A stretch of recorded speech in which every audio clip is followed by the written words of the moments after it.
Today, we're talking about a story of survival, one that's almost hard to believe. This is the story of Pakistan's very first year, a nation born into crisis, a nation that had to fight for its life from day one, back in 1947. So let me ask you this. How do you build a country from absolute zero? I mean, really think about it. You've got no money in the bank. Your army is a mess. Millions of refugees are flooding across your new borders. Oh, and your country is literally in two separate pieces. That wasn't a hypothetical. That was the reality for Pakistan. And right here, this is the first, just fundamental problem. You've got West Pakistan and East Pakistan. And what's in the middle? 1,000 miles of another country, India. The only thing holding these two very different, very separate places together was the idea of Islam. I mean, talk about a challenge right out of the gate. Okay, so you have this geographic puzzle. But before anyone could even start to think about governing or building a state, the first catastrophe slammed into them.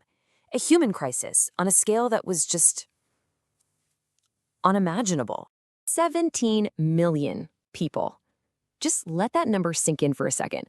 That's how many people, Muslims, Hindus, Sikhs, were torn from their homes during the partition of British India. It was one of the biggest, most chaotic migrations in all of human history, and it all happened in a flash. And out of that massive number, 7 million refugees poured into West Pakistan. Just West Pakistan. Now try to picture that. How do you possibly care for that many desperate people when your brand new country has no real infrastructure, no government to speak of, and basically no money? Karachi, just one city, had to deal with 2 million people showing up in 1947 alone. It's just staggering.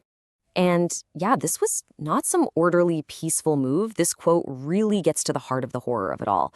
The violence was just brutal. Trains filled with refugees were attacked.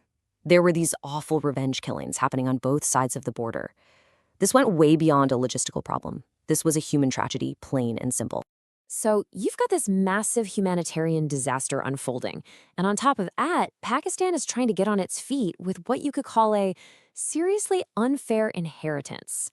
Let's dig into how the assets of the British Empire actually got split up.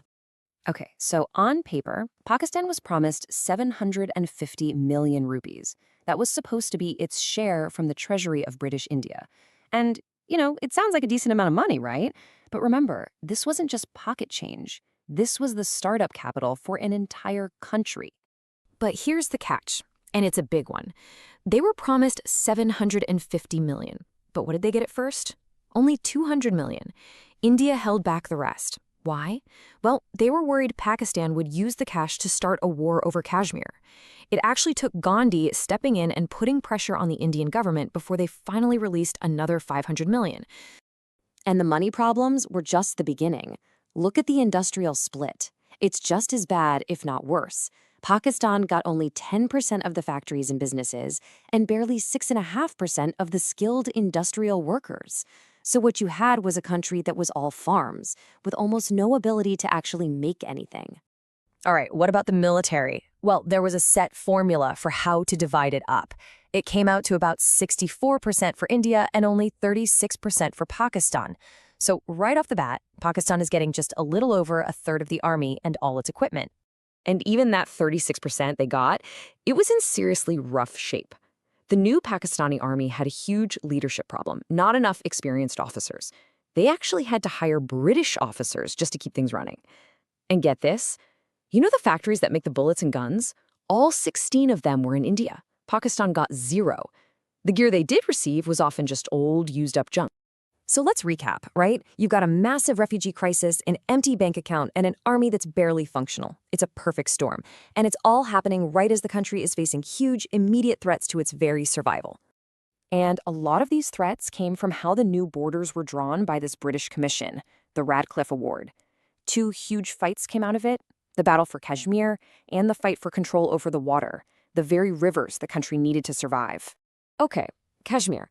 Here's the basic problem in a nutshell. The people living there? Overwhelmingly Muslim. But the guy in charge, the Maharaja, he was Hindu. So he had this choice. Join India or join Pakistan. But he couldn't decide. He was kind of hoping he could just stay independent. And things fell apart really, really fast. You can see it here. Pro-Pakistan protests break out, and the ruler's troops crack down hard. Then, a local pro-Pakistan government pops up, and pretty soon, armed tribesmen from Pakistan cross the border to help them out. The ruler panics, flees, and signs a deal with India. He'll join them if they send their army to help.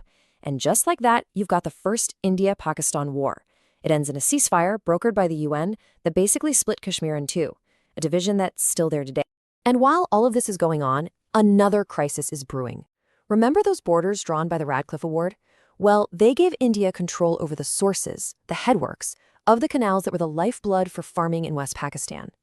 And then, on April Fool's Day 1948, no joke, India just turned off the tap. They cut the water flow. This threatened to completely wreck Pakistan's entire economy, which was all about farming. They eventually made a temporary deal, but it put Pakistan in this terrible position of having to buy its own water from India. So you add all of this up, and Pakistan's first year wasn't just tough. It was a complete trial by fire. I mean, just one crisis after another, each one making the others worse. This chart really puts it all in perspective. You can see how everything was connected in the worst way. The refugee crisis crushed the already broke economy. The broken economy meant you couldn't pay for a real army. And a weak army meant you couldn't defend your borders, leaving you exposed in these huge territorial fights that would go on for decades. And yet, after all of that, here's the craziest part. It survived. Against all odds, with everything stacked against it, the new nation of Pakistan did not collapse. It made it through that first year. And that leaves us with a pretty big question to think about, right? All these crises at the very beginning, fights over land, money, water, who belongs where, they weren't just growing pains. They got baked right into the country's DNA. So you have to wonder, when a nation is born out of that much crisis, is conflict just its inevitable inheritance? Is its future path set from day one?